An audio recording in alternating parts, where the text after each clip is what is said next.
situation sécuritaire et sociale préoccupante dans la région de l'Est. C'est l'avis du Collège de dialogue et de médiation de cette région qui expose la situation au ministre en charge de la réconciliation nationale. Dans quelques instants, vous en saurez davantage sur le motif de cette démarche auprès des Zéphirin Diabri. Dans ce 20, nous consacrons une large page à la situation du Covid-19 au Burkina Faso. Le ministre de la Santé était sur le terrain ce 2 février en vue de constater les dispositifs qui ont été améliorés dans le cadre de la riposte contre la maladie. Mais à côté de ces efforts pour faire face à la maladie, il y a un constat désolant. Les citoyens, dans leur majorité, ne respectent pas les mesures barrières édictées. Dans le dossier de cette édition, nous vous donnons la situation dans certains services de l'administration publique. Autre constat dans ce journal, la pénurie du gaz butane, c'est une situation réelle et difficilement vécue par les consommateurs qui se voient obligés de subir la spéculation. Sur le sujet, vous aurez les explications de la SONABI, la Société nationale des hydrocarbures. Mesdames, Messieurs, bonsoir. Merci de nous suivre pour ouvrir ce journal. Sachez que le président du Faso a pris part ce 2 février à un sommet extraordinaire de la CEDEAO. C'est une rencontre qui se tient à quelques jours du sommet de l'Union africaine. De quoi les chefs d'État et de gouvernement de la CEDEAO ont-ils parlé? Réponse avec Urbain Benito Sommet et Sanoua Christine Koulibaly. 2 points à l'ordre du jour de ce sommet extraordinaire des chefs d'État et de gouvernement de l'espace CEDEAO. Premier point, l'harmonisation des candidatures au niveau des postes à pourvoir au sein de l'Union africaine. L'idée est de faire comme il y a 5 ans, que la CEDEAO, des pays de la CEDEAO ne se retrouvent pas en compétition pour des postes au niveau de l'Union africaine. Donc, il s'agissait donc de pouvoir s'entendre autour des pays ou des candidats qui vont représenter donc l'Afrique de l'Ouest, notre espace, notre communauté au niveau de l'Union africaine. Il y a eu plusieurs candidatures et il fallait faire un tri et il fallait regarder quelles sont les meilleures chances pour donc l'Afrique de l'Ouest de pouvoir avoir donc les positions qu'elle juge stratégiques donc pour notre région. Et c'est ce travail-là qui a été fait par les chefs d'État. Et à l'issue des travaux, les chefs d'État et de gouvernement de l'espace communautaire ont décidé de faire bloc derrière le Sénégal, candidat à la présidence en exercice de l'Union africaine pour la période 2020-2023, et le Nigeria, qui a dans son viseur le poste de commissaire aux affaires politiques, paix et sécurité. Le Burkina Faso lui se positionne pour le second poste de commissaire.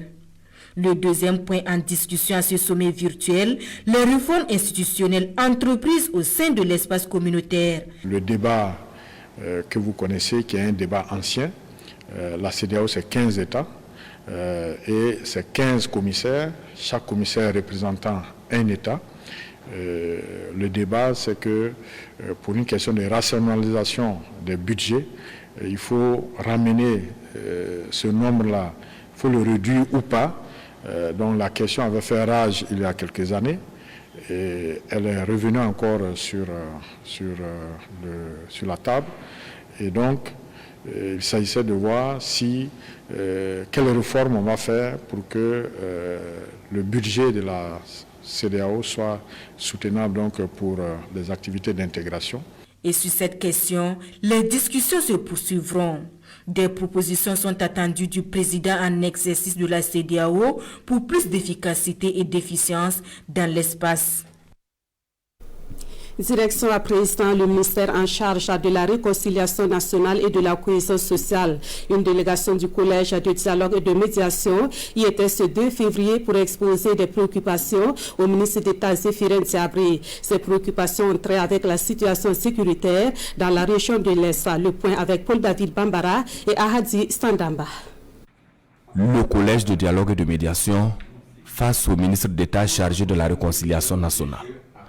C'est un collège dont la mission principale est le retour d'une paix durable et de la cohésion sociale dans la région de l'Est. Cette rencontre est donc l'occasion d'un partage d'idées afin de dégager les voies et moyens pour y parvenir. Le ministre était la personne idéale que nous puissions lui rendre visite lui exprimer les rapports que nous avons eus, solliciter son appui pour nous accompagner dans la recherche et la consolidation de la paix. Le collège remet ici au ministre d'État en charge de la réconciliation nationale son rapport sur la situation qui prévoit à l'Est. Ce rapport consiste d'abord à expliquer le contexte dans lequel nous avons vécu depuis quelques années, la douleur des différentes familles, les pertes humaines, les déplacés dans cette région-là. Et ce qu'on avait d'antan, on en a perdu. Et il faut repartir, reconquérir cela, centimètre par centimètre. C'est possible de reconquérir la paix sociale. Et il y a des pistes, il y a des missions qui ont été données, il y a des déclarations qui ont été données, notamment tous, sans exception, veulent la paix. Le collège de dialogue et de médiation a été porté sur le fonds baptismal en février 2020 à Fadangourma. Il regroupe en son sein les représentants de toutes les communautés administratives, religieuses et coutumières de la région de l'Est. Justement, prenons plus connaissance avec ce collège de dialogue et de médiation de la région de l'Est.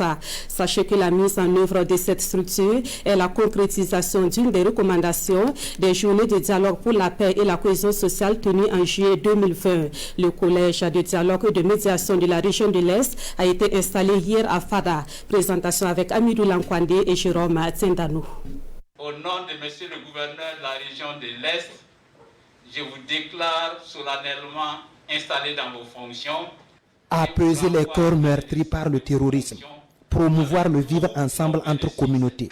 Voici, entre autres missions, assignées à ces représentants de l'ensemble des couches sociales de la commune de Fada. Le collège de dialogue et de médiation, comme on l'appelle, entend surtout mettre les familles des victimes de l'insécurité au cœur de son action. Nous irons certainement, forcément, vers les familles des victimes, demander leur appui.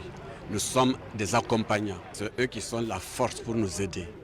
S'ils sont capables de pardonner, les autres seront capables de les suivre. Tanwal Bougou, Natiabouani, des noms de villages qui rappellent des douloureux souvenirs pour la municipalité de Fada. Le maire se souvient aussi du rôle joué par le collège de médiation pour éviter le pire à sa commune.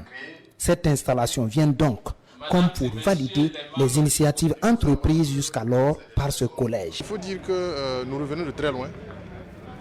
Il fut un moment où on était pratiquement au bord de l'affrontement entre les communautés dans notre commune. Mais Dieu merci, grâce au travail de ce collège, malgré qu'il n'était pas encore installé, il y a un travail formidable qui a été fait. Et pour ça, nous avons dit, pour une structure qui n'était pas encore formelle, si elle arrive déjà à désamorcer des crises, installée de façon formelle, elle devrait nous valoir beaucoup de satisfaction. Aussitôt installé, le collège de dialogue et de médiation entame une concertation avec les corps constitués de la région de l'Est. Objectif, solliciter l'accompagnement des autorités afin de trouver une sépulture pour chacune des 47 victimes civiles du terrorisme disséminées dans les villages. Les familles attendent depuis 2 ans de pouvoir faire le deuil. Autre point de l'actualité ce soir, le ministre de la Santé était ce mardi sur quelques sites de dépistage du Covid-19 à Ouagadougou. Ces sites ont vu leur dispositif amélioré pour une meilleure riposte contre la maladie. Occasion pour le ministre Charlemagne Ouedraogo de féliciter et d'encourager le personnel soignant mobilisé pour la prise en charge des cas de Covid-19. C'est la Sinawatara et M. Solange Djigma. Le ministre de la Santé sur les traces des améliorations apportées au site de dépistage dans le cadre de la riposte contre le Covid-19. Des apports qui ont permis d'augmenter l'offre de services de dépistage au CHU Yalagdo Ouedraogo, au centre médical urbain de la Padoua et à l'aéroport international de Ouagadougou, où on dépiste aujourd'hui en moyenne 150 voyageurs par jour avec une capacité de 500 tests jour. Le dispositif mis en place permet également d'épingler les tentatives de fraude. On en dénombre 13 à ce jour. Quand les résultats sont produits, un code QR en fait est affecté à chaque voyageur. Ce qui veut dire tout simplement qu'on ne peut pas avoir un voyageur avec le même code QR. Et comme il a appelé à quitter au niveau du territoire national, par les points d'entrée, notamment l'aéroport de Ouagadougou. À ce niveau, vous avez un dispositif qui permet de scanner les QR des voyageurs. Il suffit de scanner en fait le QR. L'appareil donne toutes les informations qui a trait aux voyageurs. Et si d'aventure quelqu'un s'amuserait à, contourner ce système, rapidement il est détecté. L'objectif de la visite de Charlemagne Ouedraogo est de mesurer le niveau d'amélioration intégré dans les différents sites de dépistage et d'examiner les insuffisances pour des services de qualité. Comme vous voyez au niveau de l'aéroport, l'offre de service est passée 24 heures sur 24. Et tous les voyageurs peuvent accéder à leurs résultats sur la plateforme électronique. Et ça, ce sont des améliorations, et ce qui évite donc les goulots d'étranglement et l'attroupement au niveau donc du site de l'aérogare.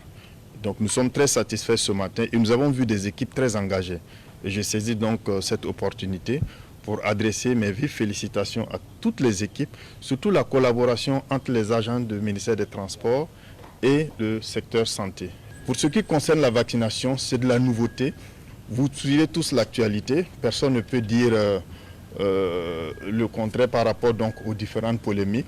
Mais sachez que le gouvernement suit tout de près et en temps opportun fera le bon choix pour que les Burkinabés puissent avoir les médicaments qu'il faut pour lutter contre la maladie. Les cas de fraude ont été portés à la connaissance du procureur du Faso pour traitement.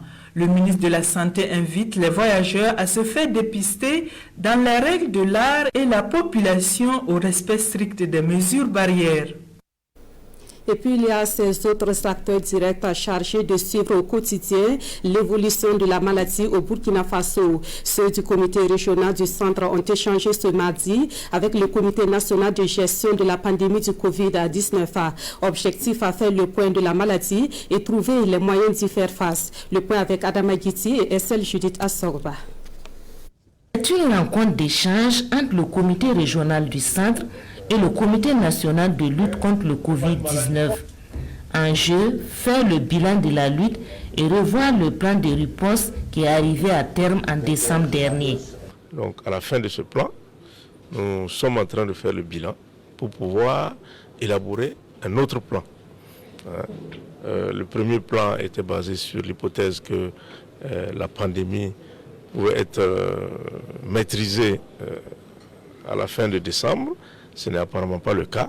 Donc il nous faut prendre de nouvelles dispositions suite aux difficultés que nous avons rencontrées dans la mise en œuvre aussi bien du plan national que des plans sectoriels et régionaux. Les grosses lacunes sont évidemment des lacunes de financement, parfois de coordination. Donc ce sont des aspects que nous allons essayer de surmonter. Le Burkina Faso a connu son premier cas de Covid-19 le 9 mars 2019 et malgré les efforts, la pandémie connaît une recrudescence depuis décembre. Pour ces acteurs, il va falloir changer d'approche et apprendre à vivre avec la maladie en respectant au quotidien les mesures barrières. Il y a évidemment aussi la prévision des vaccinations qui sont en train d'être préparées. Il y a eu beaucoup de progrès qui ont été faits sur les équipements de nos hôpitaux pendant les 9 mois qu'ont duré la lutte jusqu'à fin décembre. Voilà. Cela est un effort énorme du gouvernement pour multiplier les centres de prise en charge, les lits de réanimation et aussi les laboratoires pour faire le diagnostic. Donc cet effort va continuer et donc sur le plan financier, en tout cas avec l'aide des partenaires techniques et financiers pour pouvoir lutter contre la maladie. Après la région du centre, les membres du comité national de gestion de la crise vont sillonner les 12 autres régions du pays pour des concertations également avec les autres comités régionaux. Et les efforts fournis par les acteurs chargés de la riposte contre le Covid-19 semblent contraster avec le comportement de certains citoyens. Des citoyens qui sont constamment invités à respecter les mesures barrières, mais visiblement le message ne passe pas et l'on constate un véritable relâchement. Et parmi les mauvais élèves en la matière, il y a les services de l'administration publique burkinabé. Constat dans quelques services avec Daouda Ouattara et Amadou Marceltou. Venue pour régler sa facture à la Sonabel, cette jeune fille n'aura pas accès au guichet sans cache-nez.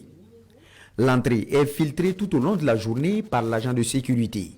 Le port du masque reste le seul mot de passe. C'est une contrainte qui est quand même nécessaire et importante pour nous d'abord. Voilà, avant toute chose. Si l'observation stricte des mesures barrières édictées par les autorités sanitaires semble être suivie ici au regard du rebond du Covid-19, le constat est tout autre au niveau du bâtiment administratif. Des dispositifs de lavage de mains abandonnés ou inutilisés, avec ou sans masque, l'accès est libre et sans condition. Personne ne contrôle quelqu'un. Il n'y a pas de contrôle, il n'y a rien. Tu rentres comme tu veux. Or, pourtant, ce n'est pas normal. Normalement, on doit contrôler. C'est normal. C'est un ministère, on doit contrôler. Mais comme personne ne fait, il n'y a rien. Tout le monde rentre en pareil. Le respect des mesures barrières, il faut dire qu'au tout début de la maladie, il y avait un engouement, les gens avaient peur. Mais bon, malheureusement, de plus en plus, on voit que les mesures barrières sont négligées partout dans les services et même dans la ville. C'est un constat, chacun avec sa conscience, c'est un peu individuel. Les conditions ne sont pas réunies, ça c'est clair. Quand on met le dispositif, il faut organiser en fait. Quand on dit l'organisation, puisqu'en fait il faut remplacer l'eau. Maintenant quand on dit remplacer l'eau, c'est pas tout le monde qui doit venir mettre l'eau. Donc il faut organiser, il faut mettre des gens qui vont remplacer l'eau. Sinon s'il y a l'eau, les gens vont continuer à laver les mains. Voilà, donc tout ça ce sont des difficultés. Cependant, côté personnel, chacun engage sa responsabilité et tente tant bien que mal de jouer sa partition face à la propagation de la maladie. Les patrons là, ils portent. Mais nous les petits agents là, nous on prend ça à la légère. J'étais dans les conditions si réelles à tel point que je ne pouvais pas emporter parce que j'étais en train de courir, gérer quelques instances très urgentes que j'ai oublié même que je n'ai pas porté. Donc c'est tout de suite quand vous m'avez interpellé que j'ai su que je devais être porté normalement. Le respect des mesures barrières, il n'y a pas de problème. Dans tous les cas, comme vous le constatez, je suis seul dans mon bureau. Voilà pourquoi j'ai mis mon masque à côté. Mais dès que je vais voir mes collaborateurs tout de suite à côté, je suis obligé de porter mon masque. Quand on est en réunion, on porte le masque. Mais j'avoue sincèrement que quand je suis seul, bon, je peux quand même mettre mon masque à côté. Effectivement, je ne porte pas de casse-nez parce qu'effectivement, quand tu portes, souvent tu as du mal à respirer en fait. Voilà, ce qui fait que non, quand on se lève le matin, on porte le casse-nez. Bon, on vient au service, même dans le bureau, je porte le casse-nez. Voilà, mais souvent, si c'est pour vaquer à nos préoccupations, pour aller chercher à manger, bon, on oublie ça. Et surtout, même, il faut avoir des casse-nez adaptés, en fait. Voyez, souvent, il y a des casse-nez, quand tu portes, même, tu n'arrives même pas à parler. Voilà, n'en parlons pas de respirer. Ici, on peut dire que vraiment, plus de 70% des mesures ne sont pas respectées. Bon, c'est un peu une habitude, quand même, chez le Burkinabé. Pour qu'une mesure soit vraiment appliquée, parfois il faut un peu taper sur la table. Sinon, bon, nous voyons la nécessité. Et je peux dire que chacun d'entre nous ici même dans son véhicule. Mais c'est quand on se déplace comme ça qu'on porte. Bon, généralement quand nous sommes ensemble ici, bon, on se dit qu'on se met à l'aise comme on dirait. Ce qui est sûr, l'engagement des services publics pour venir à bout de la pandémie du Covid-19 laisse à désirer. Quand ils rentrent dans les ministères, beaucoup de coins, présentement, il n'y a rien. Il n'y a pas de savon. Beaucoup de gens, même grands personnels même, qui n'ont pas porté des casse-nez. Sinon, malade là, même si tu n'es pas vite, tu dois savoir que c'est réel. J'ai l'impression qu'on a tendance à tout copier de l'Occident. Voilà, c'est bien de copier, mais au moment où il faut coller là, il faut vraiment savoir le coller en fonction de la réalité. On a vu avec les fermetures des marchés et autres ce que ça fait. Donc si encore on doit prendre d'autres mesures, si on parle de couvre-feu ou de je ne sais quoi, bon, l'économie n'est pas rose. Hein. Peut-être qu'on va rejoindre les parents au village pour cultiver. Hein. De bons comportements. Voilà ce qui est souhaitable face à la pandémie du coronavirus qui gagne chaque jour du terrain au Burkina.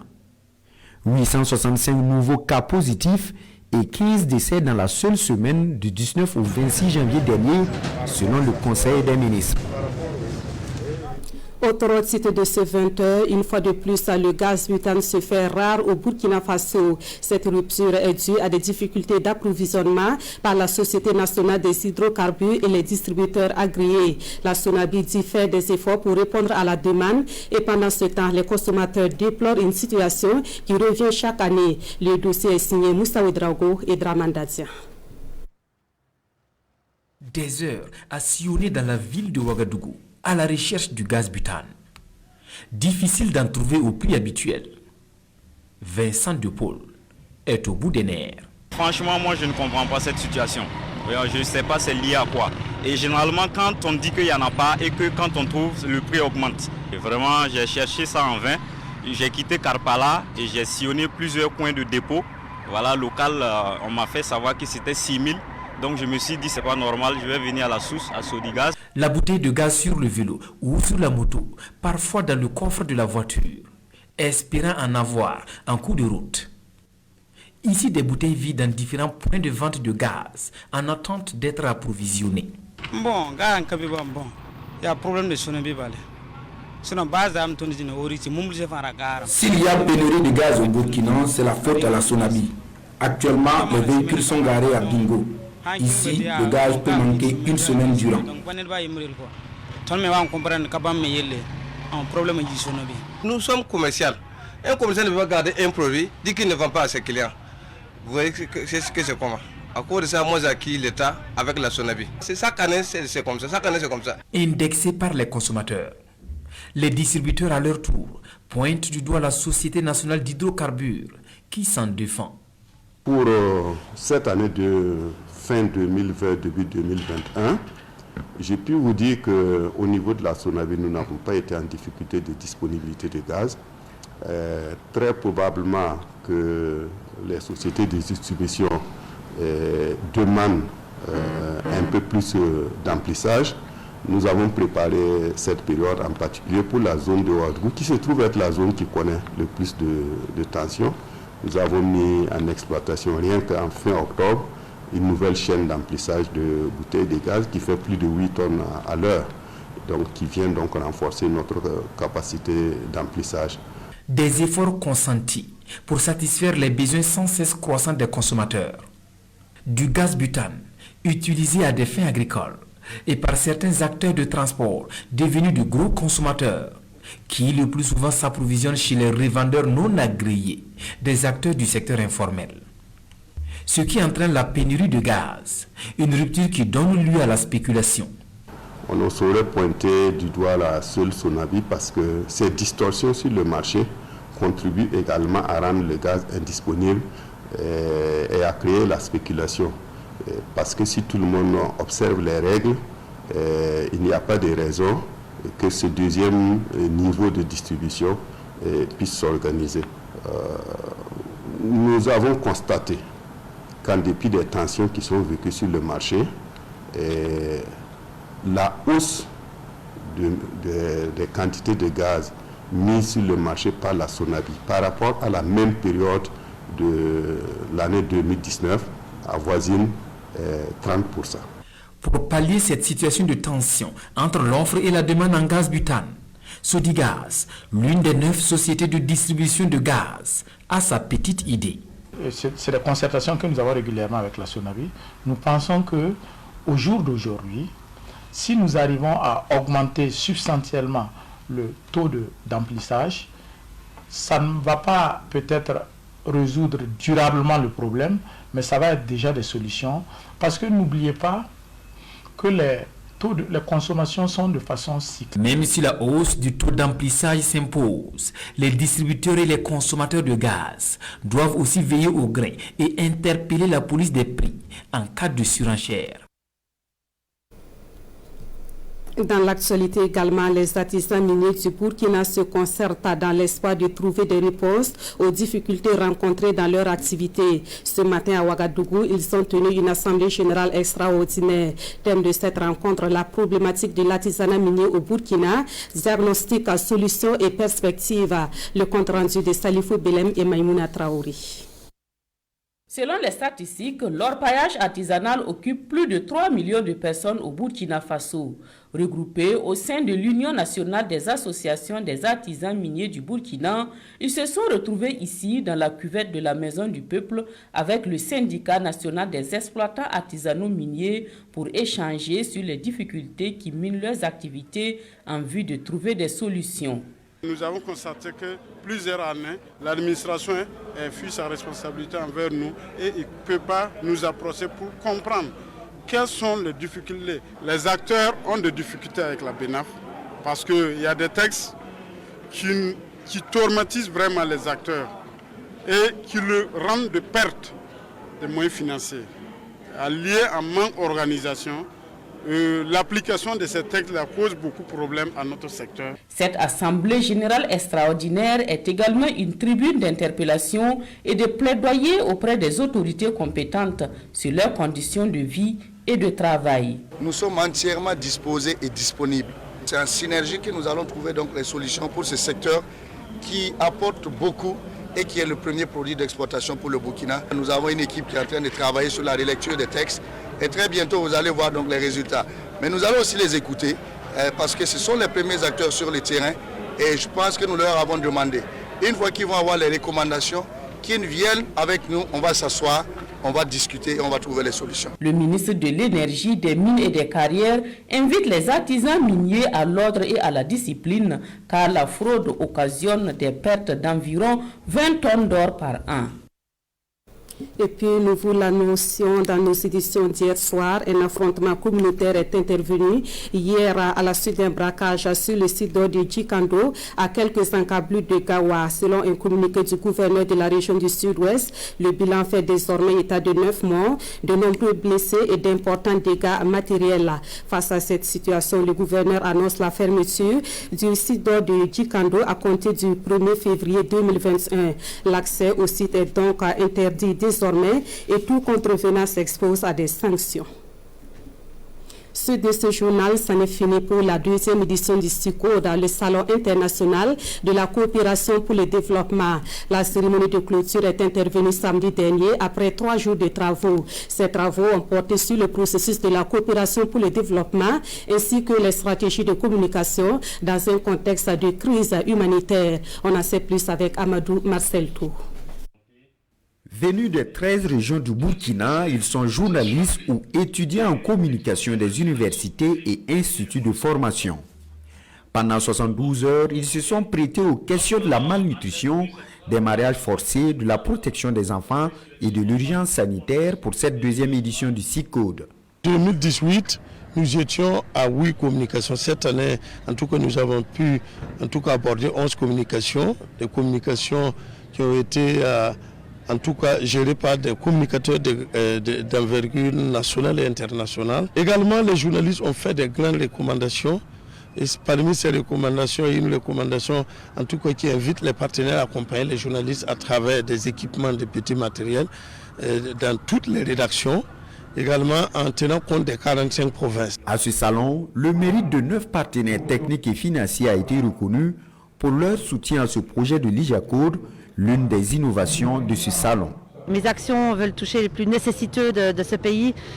Il faut aller dans des zones comme Waïgouya, comme Ouargaï, qui sont touchées par l'insécurité pour montrer à ces populations qu'on ne les oublie pas, qu'on est avec elles et qu'on va s'engager à leur côté pour diminuer la pauvreté dans ces régions-là. Ces genres d'initiatives sont vraiment à perpétuer puisque c'est une attitude vraiment qui va vraiment nous réconforter dans nos actions futures, voilà, et nous aider à bien ficeler notre carrière. En rappel, l'ensemble des travaux s'est déroulé autour du thème coopération au développement, quelle stratégie de communication pour une résilience des populations dans un contexte de crise sanitaire. Moderniser le transport burkinabé et rendre les acteurs du domaine plus professionnels, c'est le but recherché par le ministère en charge des transports à travers une série de formations. Ce 2 février, ce sont les transporteurs, les conducteurs et autres acteurs des transports de la région du centre qui ont bénéficié de cette formation à Ouagadougou. Kwale Nebie et Maxime Zongo. Le transport, objet de bien de défis, et les acteurs interpellés constamment sur leurs responsabilités. Afin de contribuer à lever les blocages, le ministère en charge du transport s'est alors engagé à renforcer leurs capacités opérationnelles. C'est ainsi que des transporteurs, des conducteurs, des transitaires et bien d'autres acteurs du domaine sont conviés ici à Ouagadougou pour la présente formation. Nous sommes engagés depuis 2019 avec la Banque mondiale dans une dynamique de professionnalisation des acteurs de notre secteur. Et qui dit professionnalisation dit aujourd'hui renforcement des capacités. Parce que nous sommes dans un secteur qui évolue assez vite, où aujourd'hui il faut prendre en compte ce qui se passe dans les autres pays pour pouvoir naturellement intégrer dans le fonctionnement de nos entreprises de transport. Par cette initiative, le ministère en charge du transport entend ainsi promouvoir des opérations efficientes et des services de transport de qualité par le renforcement des compétences des acteurs. Objectif, leur permettre de s'adapter aux mutations de l'environnement du transport international. Parlons encore de formation, mais cette fois dans le domaine du théâtre. Les acteurs du domaine veulent désormais s'orienter plus vers des productions qui mettent l'accent sur les valeurs africaines. Et c'est cet aspect qui est au centre de la formation dont ils bénéficient. C'est une formation qui va durer 1 mois et qui se tient à Ouagadougou. Le compte rendu de Boukari Ouedraogo. Une représentation théâtrale. À voir, tout est beau.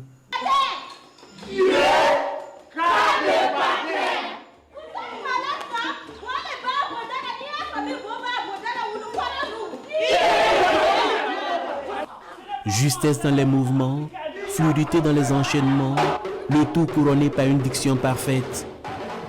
Derrière ce résultat, c'est des heures, des nuits, des jours et même des mois de préparation pour mettre à niveau chaque acte, chaque scène, ensemble les différents compartiments de la pièce. Un travail d'orfèvre qui commande une certaine disposition et un savoir-faire particulier. Les acteurs du milieu l'ont bien compris et ont décidé pendant 1 mois de soutien. Nous avons pensé que la recherche est un socle solide pour le développement du théâtre. Donc la recherche théâtrale à caractère scientifique. Donc repartir dans nos, puiser de nos valeurs pour être nous-mêmes créateurs de solutions, créateurs de savoir-faire et de savoir-être artistique et technique. Des sommités du théâtre burkinabé et parmi eux, l'un des pionniers, Karim Konaté, qui a tutoyé la scène depuis les années 68, est véritable défenseur d'un théâtre à la burkinabé. Quand on sort, on dit qu'on est un metteur en scène, vous tenez tête à n'importe qui, d'où qu'il vienne. Et il s'agit de ça. Donc, le théâtre aujourd'hui est une des grosses fiertés du Burkina Faso. Il faut profiter de cela, codifier les choses, élaborer et former des jeunes qui vont prendre la relève à partir de la recherche. Le renouveau se dessine et le public du théâtre aura désormais des metteurs en scène capables de leur plonger dans des intrigues et surtout dans des dénouements, des pièces théâtrales à la coloration burkinabé. C'est la fin de ce 20h. Merci à vous qui l'avez suivi. Retrouvez Issa Kanana à la présentation de l'édition de 23h. Merci de votre fidélité à la RTB.